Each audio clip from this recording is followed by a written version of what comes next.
Hello दोस्तों, BPSC online academy में आप लोग का बहुत बहुत स्वागत है। हम लोग पेज नंबर 34 तक ऑलरेडी कवर कर चुके थे इडुटेरिया का करंट अफेयर।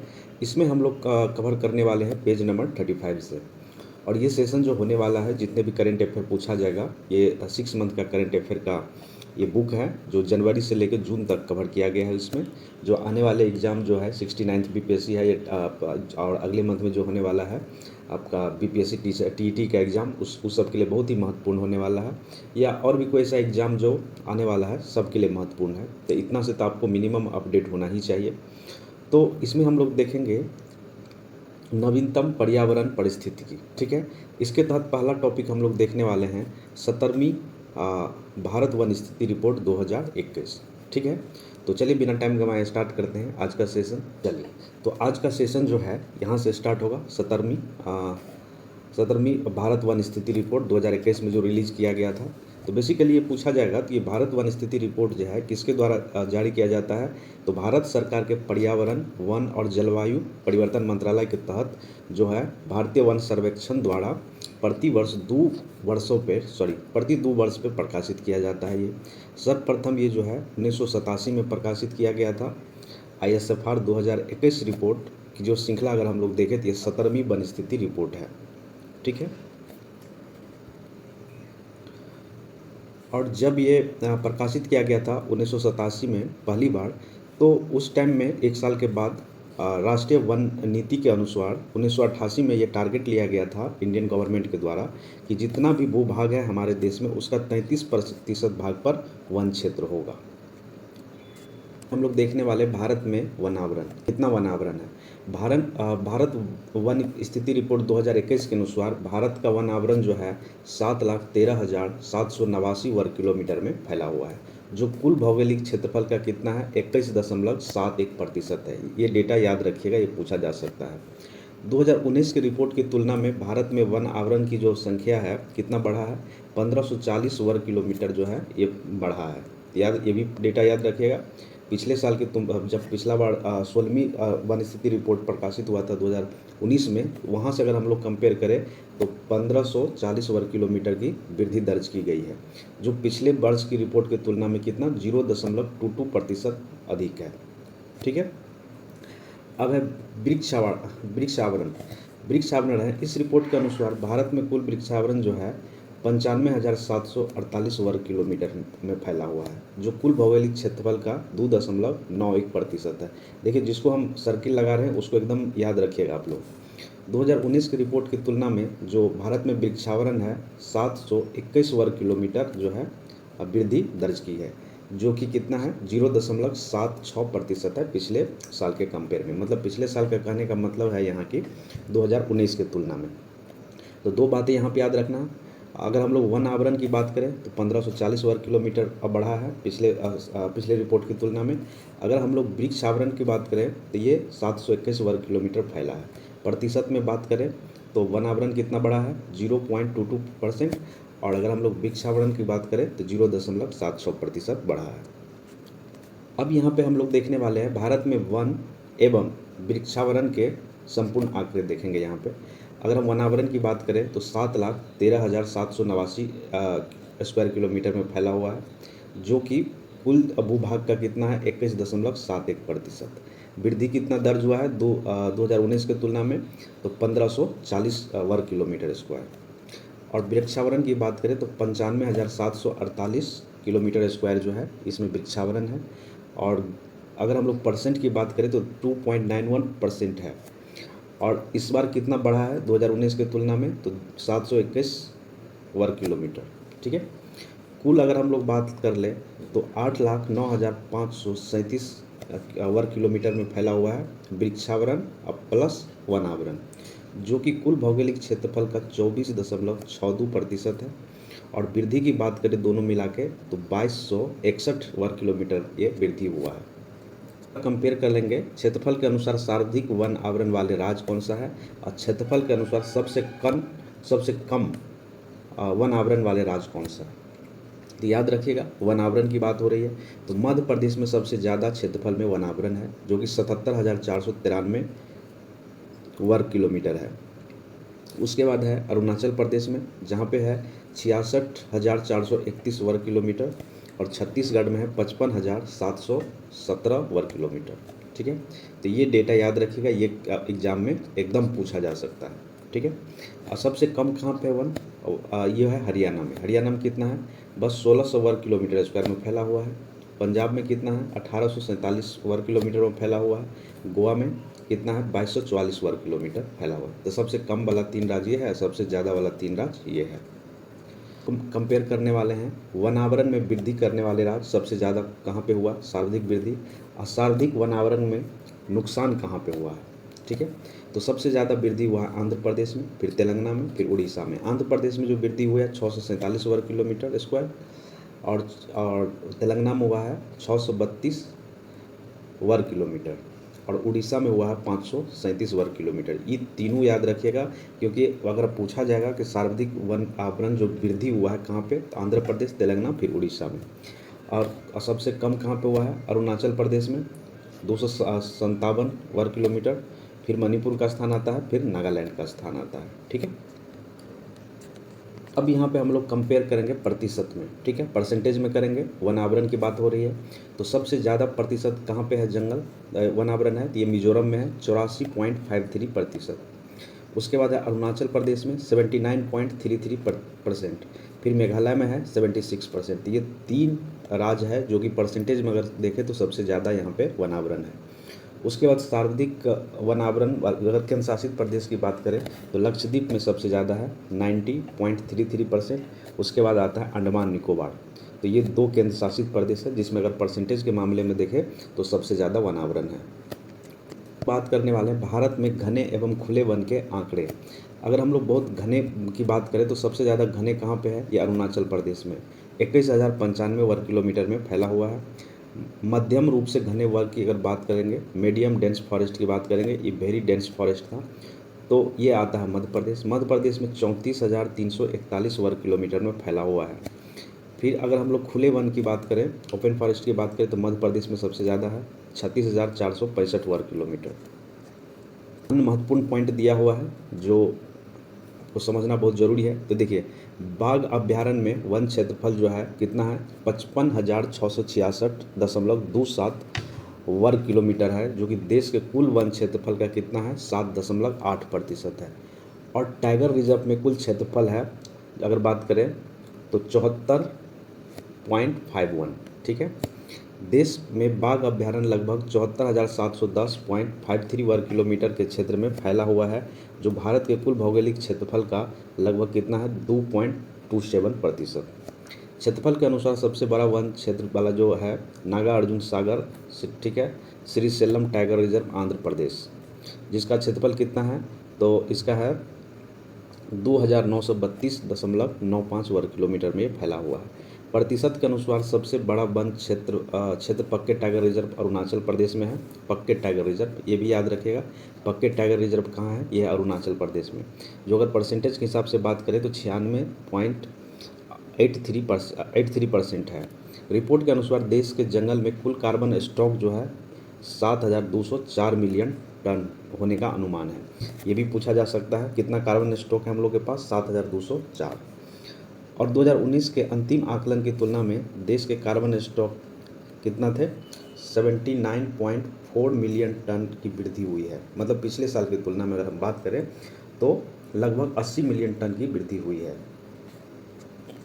मैंग्रोव वन क्षेत्र की स्थिति हम लोग देखेंगे। वन स्थिति रिपोर्ट 2021 के आधार पर देश में कुल मैंग्रोव या कच्छ वन की अगर बात करें तो 4992 वर्ग किलोमीटर है, जो देश के कुल भौगोलिक क्षेत्रफल का 0.15% है। 2019 की तुलना में अगर हम लोग बात करें मैंग्रोव क्षेत्रफल का तो 17 वर्ग किलोमीटर की वृद्धि हुई है।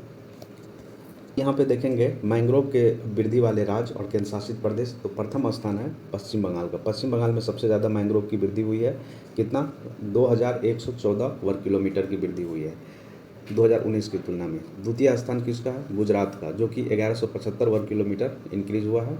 और तृतीय स्थान है अंडमान निकोबार द्वीप समूह का, जो 616 वर्ग किलोमीटर इंक्रीज हुआ है। अब यहाँ पे हम लोग देखेंगे प्रथम रैंक है उड़ीसा का, जो 8 वर्ग किलोमीटर।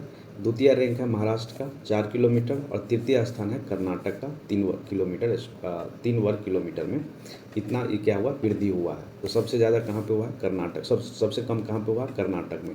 और सबसे ज़्यादा कहाँ पे वृद्धि हुआ, तो ये पश्चिम बंगाल में।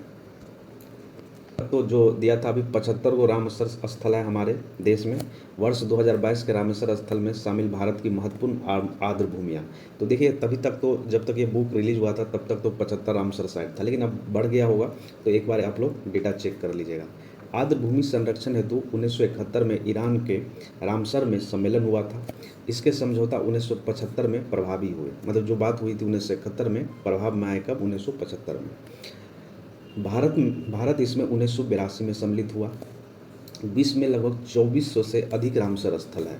अक्टूबर 2022 तक भारत में अंतर्राष्ट्रीय महत्व की आर्द्र भूमियों की कुल संख्या 75 हो गई।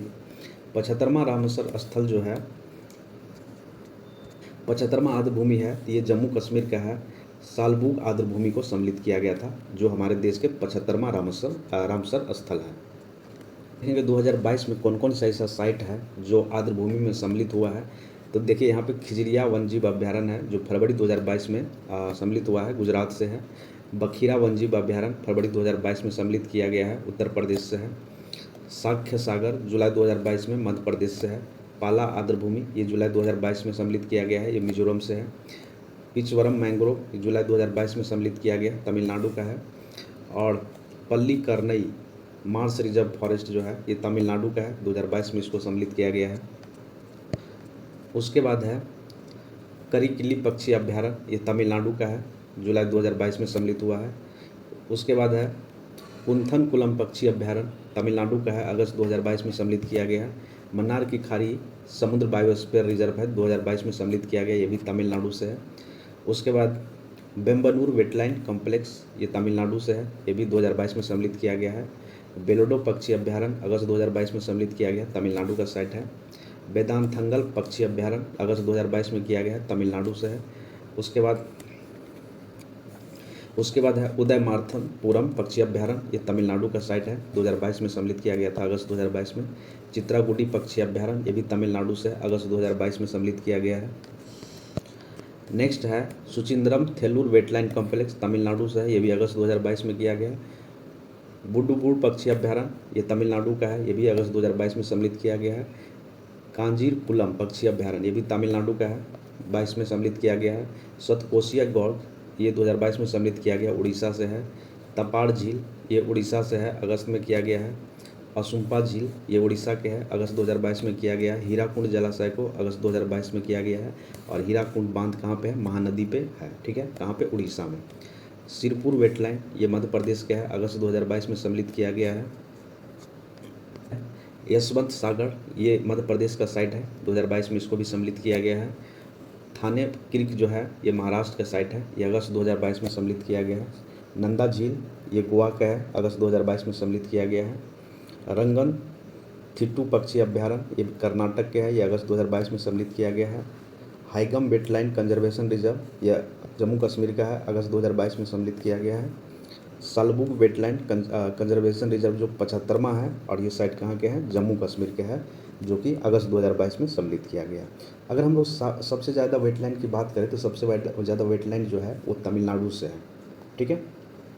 अब हम कमेंट बॉक्स में ये बताइए कि तमिलनाडु से टोटल कितने साइट है जो रामसर स्थल में सम्मिलित है, और दूसरे नंबर पे कौन है, ये कमेंट बॉक्स में आप लोग को बताना है। तो पूछे शायद यहाँ पे मिल जाए क्वेश्चन। देखिए यूनाइटेड किंगडम के 175 से अधिक रामसर स्थल इस सूची में शामिल है। रामसर सूची में शामिल होने वाले प्रथम स्थल जो है ऑस्ट्रेलिया के है, कोबोर्ग प्रायद्वीप था, ठीक है, जो 1974 में सम्मिलित किया गया है। भारत के पहले रामसर स्थल के रूप में सम्मिलित जो हुआ था उसका नाम है चिल्का, ठीक है। चिल्का लेक किस स्टेट में है, कमेंट बॉक्स में बताइए। भारत का सबसे बड़ा आर्द्र भूमि जो है सुंदरवन का डेल्टा है, जो कि पश्चिम बंगाल में है, जिसका क्षेत्रफल लगभग है 2549 वर्ग किलोमीटर में फैला हुआ है। 96.76 क्षेत्र में क्या है, आर्द्र भूमि है। भारत का सबसे छोटा आर्द्र स्थल कौन सा है, रेणुका वेटलैंड है, जो कि हिमाचल प्रदेश से है। भारत का पहला कृत्रिम आर्द्र भूमि स्थल कौन सा है, हरिके बैरेज है। उसके बाद कान्हा टाइगर रिजर्व में सबसे अधिक 461 आर्द्र भूमि है, जिसमें से अधिकांश 2.25 हेक्टेयर से कम के आकार का है। पूछे थे, यहाँ आ ही गया। भारत में सर्वाधिक रामसर साइट जो है वो कहाँ से है? तमिलनाडु से। तमिलनाडु से टोटल 14 साइट है जो रामसर स्थल में सम्मिलित है। दूसरे स्थान पर है उत्तर प्रदेश। उत्तर प्रदेश से टोटल 10 ऐसे स्थल है जो कि रामसर साइट में सम्मिलित है। भारत के कुल 75 रामसर स्थल जो है, अगर हम बात करें कितने हेक्टेयर में फैला हुआ है, लगभग 13,26,677 हेक्टेयर में फैला हुआ है। अगर ऐसे बात करें तो 13.3 लाख हेक्टेयर में फैला हुआ है। वर्ष 2014 से लेकर 2022 तक देश के रामेश्वर स्थल की सूची में 49 नई आर्द्रभूमि जोड़ी गई है। मतलब 2014 से 2022 तक अगर बात करें तो 49 साइट जुड़ा हुआ है अभी तक में। अब यहाँ पे देखिए, यहाँ पे कहा जा रहा है, यहाँ से भी क्वेश्चन बीपीएससी पूछा है और पूछता है अक्सर। यहाँ पे कह रहा लक्षद्वीप के 2 तटों को ब्लू फ्लैग प्रमाण पत्र मिला है। अब देखिए ब्लू फ्लैग प्रमाण पत्र है क्या? भारत में अभी तक कुल 12 समुद्र तटों को दिया गया है ब्लू फ्लैग प्रमाण पत्र से सम्मानित किया जा चुका है। ब्लू फ्लैग प्रमाण जो है अंतर्राष्ट्रीय इको स्तरीय टैग है जो कि समुद्र तटों को स्वस्थ, सुरक्षित और सतत विकास को बढ़ावा देने का प्रयास करता है। यह प्रमाण पत्र जो है डेनमार्क के फाउंडेशन द्वारा दिया जाता है। मतलब डेनमार्क की कंपनी जो है फाउंडेशन फॉर एनवायरनमेंट एजुकेशन द्वारा प्रदान किया जाता है। तो ये याद रखिएगा, पूछा जाता है ब्लू फ्लैग प्रमाण पत्र किसके द्वारा दिया जाता है? तो डेनमार्क के फाउंडेशन फॉर एनवायरनमेंट एजुकेशन के द्वारा दिया जाता है। वर्ष 2021-22 में ब्लू फ्लैग लिस्ट में शामिल भारत के समुद्री तट टोटल 12 साइट को मिला है, समुद्री तट को मिला है। लेकिन अभी जो मिला है 2021-22 में, इसको देखिए कौन सा मिला है। ठुड्डी बीच को मिला है जो कि लक्षद्वीप में है, अक्टूबर 2022 में मिला है। कदमत बीच को मिला है, लक्षद्वीप से ये भी है, अक्टूबर 2022 में मिला है। कोवलम समुद्र तट को मिला है, ये कोवलम कहाँ पे है? तमिलनाडु में है, सितंबर 2021 में मिला है। ईडन समुद्र तट को मिला है, ये पौंडीचेरी का तट है, समुद्री बीच है जो सितंबर 2021 में मिला है। बात करें तो इको अलाबे शिवराजपुर गुजरात को मिला है, गोगला द्वीप को मिला है, कासरकोड और पुड्डी बिद्री कोस्ट को मिला है जो कर्नाटक में है, कप्पल को मिला है केरल में है, ठीक है। उसके बाद गोल्डन उड़ीसा में है, गोल्डन बीच को मिला है। राधानगर बीच को मिला है जो अंडमान निकोबार द्वीप में है।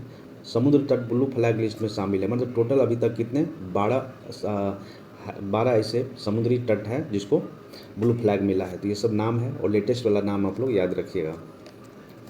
नेक्स्ट है बाघ गणना रिपोर्ट 2022, ठीक है। टाइगर सेंसस 9 अप्रैल 2023 को प्रकाशित हुआ है ये। वर्तमान में भारत में बाघों की कुल संख्या जो है 3167 बाघ है। 2018 के गणना के अनुसार भारत में 2967 बाघ थे। 2018 में जारी आंकड़ों से 200 से अधिक मतलब 6.7% की वृद्धि हुई है। प्रोजेक्ट टाइगर के 50 साल पूरे होने के अवसर पर 50 साल पूरे होने के उपलक्ष्य में जो स्टार्ट किया गया इंटरनेशनल बिग कैट्स अलायंस की शुरुआत की गई है, जिसका उद्देश्य है दुनिया की 7 प्रमुख कैट्स जैसे बाघ, शेर, हिम तेंदुआ, चीता, जगुआर और म्यूमा को सुरक्षा प्रदान करना है, ठीक है। अब यहाँ पे टॉपिक है, हम लोग कवर करने वाले हैं राष्ट्रीय हरित हाइड्रोजन मिशन। राष्ट्रीय हरित हाइड्रोजन मिशन शुरू करने का उल्लेख वित्त मंत्री श्रीमती निर्मला सीतारमण ने केंद्रीय बजट 2021-22 में प्रस्तुत करते हुए इसका चर्चा किया गया था। भारत सरकार ने 4 जनवरी 2023 को 19,744 करोड़ रुपया की लागत से राष्ट्रीय हरित हाइड्रोजन मिशन को मंजूरी दी। इस मिशन के जो नोडल एजेंसी के रूप में जो चुना गया है, नवीन एवं नवीनीकरण ऊर्जा मंत्रालय को बनाया है। अब देखिए इसका मुख्य विशेषता क्या है। प्रति वर्ष कम से कम 5 MMT मतलब मिलियन मीट्रिक टन की हरित हाइड्रोजन उत्पादन करने की क्षमता जो है विकसित की जाएगी, ठीक है। हर साल कितना? 5 MMT की। जीवाश्म ईंधन के आयात में 1 लाख करोड़ से अधिक की संचयी कमी और 6 लाख से अधिक की नौकरी का सृजन करने की उम्मीद है। अक्षय ऊर्जा की क्षमता में लगभग 125 गीगावाट की वृद्धि और ग्रीन हाउस गैस के वार्षिक उत्सर्जन में लगभग 50 MMT की कमी की जाएगी, ठीक है। मेनली किया ही इसीलिए जा रहा है कि ग्रीन हाउस गैस को कम किया जा सके। और नेट जीरो कार्बन जो लक्ष्य रखे हैं कब तक है, ये कमेंट बॉक्स शायद 1947 तक है, उसको अचीव कर पाएँ। यहाँ पे नीति आयोग की रिपोर्ट के अनुसार भारत में हरित हाइड्रोजन बाजार का संचयी मूल्य वर्ष 2030 तक 8 बिलियन अमेरिकी डॉलर और वर्ष 2050 तक 340 मिलियन अमेरिकी डॉलर हो जाएगा। इसके अलावा हरित हाइड्रोजन को अपनाने से वर्ष 2050 तक संचयी कार्बन डाइऑक्साइड को उत्सर्जन में 3.6 गीगा टन की कमी आएगी। ये किसका? नीति आयोग का रिपोर्ट है। टॉपिक है प्रोजेक्ट चीता। वर्ष 1952 में भारत से विलुप्त हुए चीतों को प्रोजेक्ट चीता के तहत भारत में लाने की शुरुआत की जा रही है। प्रोजेक्ट चीता के तहत 7 सितंबर 2022 को नाम्बिया से 8 अफ्रीकी चीतों को लाया। इस 8 में 5 मादा और 3 नर शामिल थे, जिसको मध्य प्रदेश के कूनो राष्ट्रीय उद्यान में रखा गया। इसकी निगरानी हेतु सरकार ने 9 सदस्यीय एक कार्यबल को 2 वर्ष की अवधि के लिए गठित किया था। फिर दक्षिण अफ्रीका से भी 12 चीतों को लाया। इस प्रोजेक्ट के तहत 5 वर्षों में कुल 50 चीतों को भारत लाने की योजना है। और अभी तक आप न्यूज़ सुने भी होंगे कि इसमें से कुछ मर गए, अभी न्यूज़ में भी थे। टॉपिक है यहाँ पे COP27 सम्मेलन, conference on party of party से कुछ होता है इसका फुल फॉर्म। आयोजक स्थल जो है इसका मिस्र में किया गया है, शर्म अल शेख में किया गया COP27 का सम्मेलन। महत्वपूर्ण निर्णय इसमें जो लिया गया है, अनुकूलन कोष में $230 मिलियन से अधिक के योगदान का नया संकल्प लिया गया है। जलवायु परिवर्तन से प्रभावित विकासशील एवं अल्प विकासशील देशों को लॉस एंड डैमेज फंड के तहत वित्त पोषण प्रदान करने पर सहमति व्यक्त की है। COP27 में mangrove airlines for climate launch किया गया है। मैंग्रोव एयरलाइंस फॉर क्लाइमेट एक अंतर सरकारी संगठन है जो मैंग्रोव परिस्थिति तंत्र के संरक्षण को बढ़ावा देता है, या ये कह सकते हैं संरक्षण देता है। COP27 में सम्मेलन में भारत का क्या स्टेप रहा? तो 4 नवंबर 2022 को COP27 में अपनी दीर्घ अवधि कम उत्सर्जन विकसित रणनीति प्रस्तुत की, जिसकी निम्न विशेषता थी। भारत राष्ट्रीय हरित हाइड्रोजन नीति के उद्देश्य को शामिल किया, जो पिछले साल बजट में पेश किया गया था निर्मला सीतारमण जी के द्वारा। वर्ष 2032 तक परमाणु क्षमता में 3 गुना वृद्धि किया जाएगा और जैव ईंधन के उपयोग में वृद्धि और पेट्रोल में 20% एथेनॉल का मिश्रण करने का लक्ष्य रखा है। COP27 तो मिस्र में हुआ। अब COP26 हुआ था, ये जो जलवायु परिवर्तन को लेकर ये हुआ था, ग्लासगो स्कॉटलैंड में COP26 का शिखर सम्मेलन का आयोजित किया गया था, जिसमें भारत की ओर से प्रधानमंत्री नरेंद्र मोदी ने भाग लिया था। उन्होंने पंचामृत का मंत्र दिया था। इसमें जो पहला है, 2030 तक अपनी गैर जीवाश्म ऊर्जा क्षमता जो है 500 गीगावाट तक पहुंचाने का लक्ष्य रखा है। दूसरा है, भारत 2030 तक अपनी 50% ऊर्जा की ज़रूरत गैर जीवाश्म ईंधन से पूरी करेगा। तीसरा है, भारत अब से लेकर 2030 तक कुल अनुमानित कार्बन उत्सर्जन में 1 बिलियन मतलब 1 अरब टन की कमी करेगा। चौथा लक्ष्य इनका था, 2030 तक भारत अपनी अर्थव्यवस्था की कार्बन तीव्रता को 45% से भी कम करेगा 2005 के स्तर से। और पांचवा है, वर्ष 2070 तक भारत नेट जीरो लक्ष्य हासिल करेगा।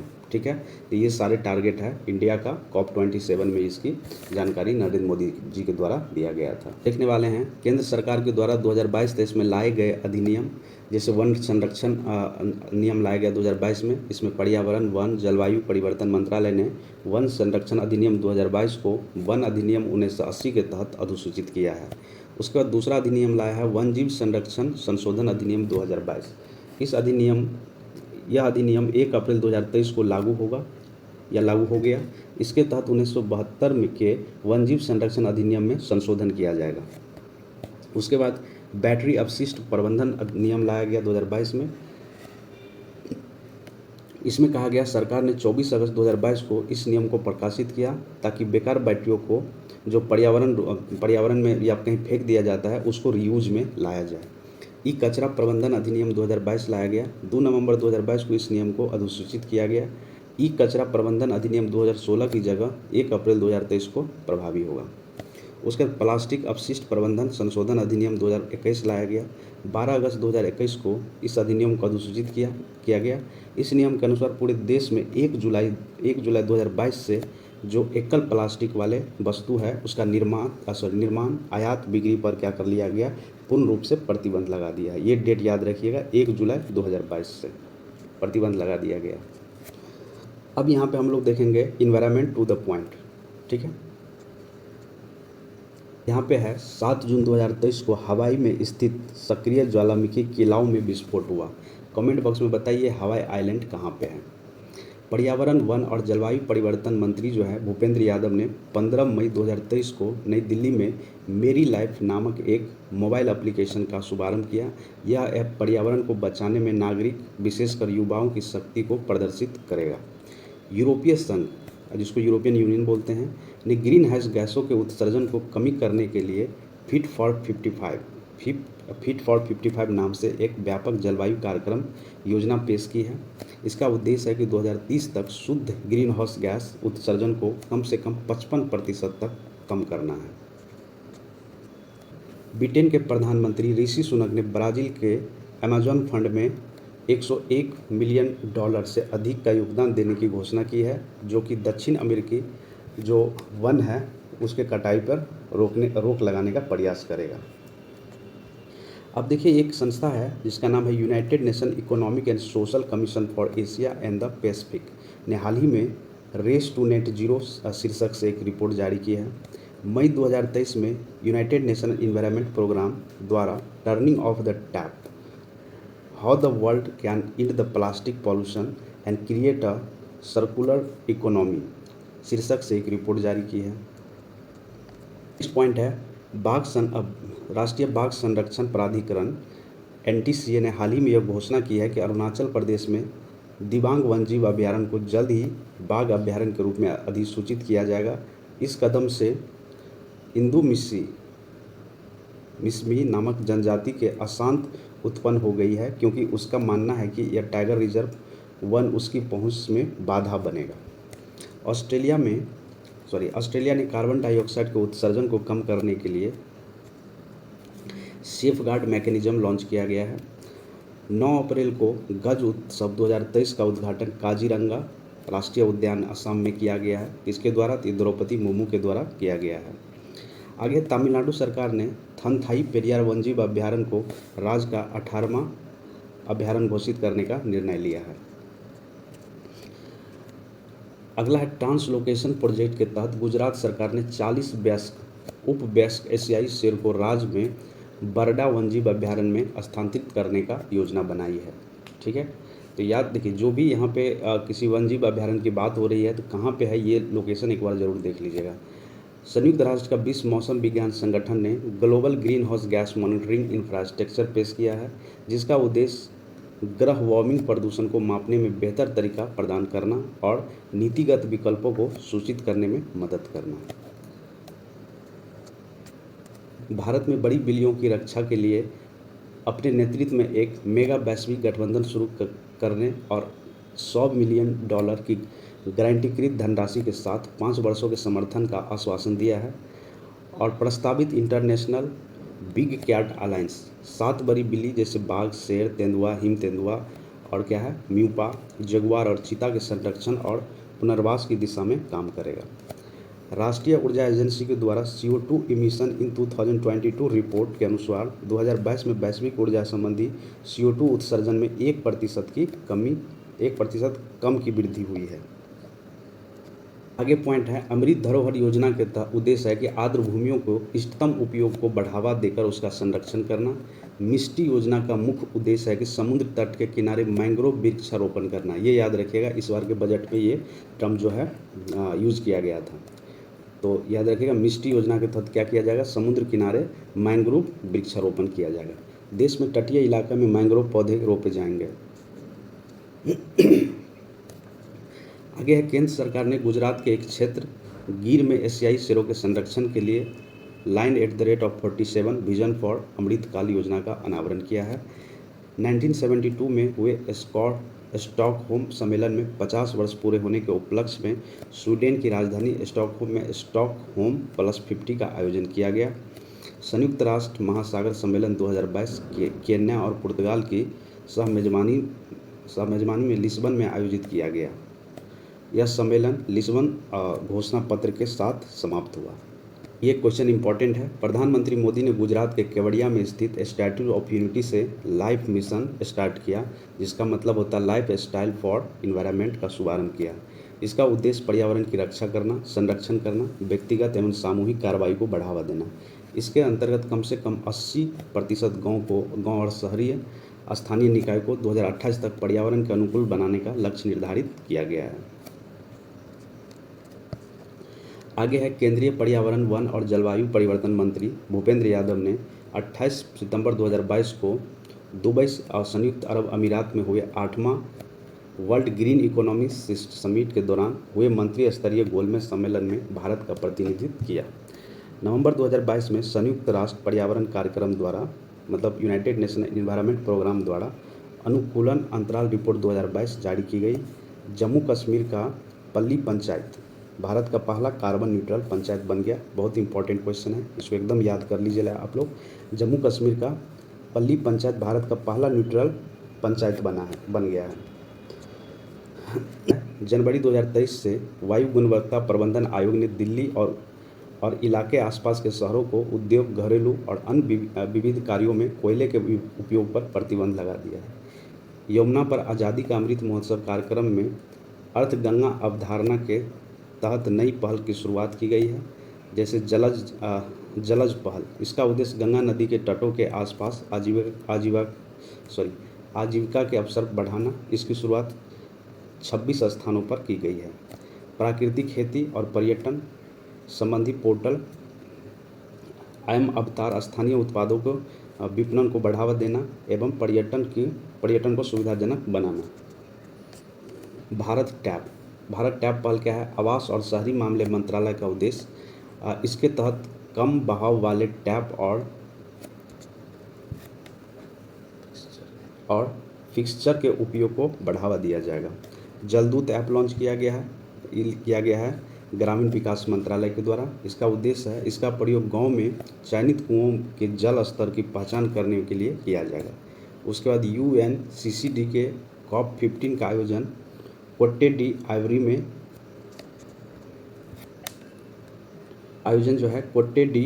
के अबिदजान में किया गया और थीम था इसका भूमि जल विरासत अभाव से समृद्धि की ओर। तो सेशन हम लोग यहीं पे रखते हैं। पेज नंबर 38 तक कवर किए हैं, याद रखिएगा। फिर नेक्स्ट सेशन में हम लोग 39 नंबर पेज से कवर करेंगे। आई होप कि ये सेशन आप लोग को अच्छा लगा होगा। Thank you for watching BPSC online academy. अगर अच्छा लगा तो लाइक करिए, शेयर करिए, सब्सक्राइब करिए। मिलते हैं अगले सेशन में। Thank you.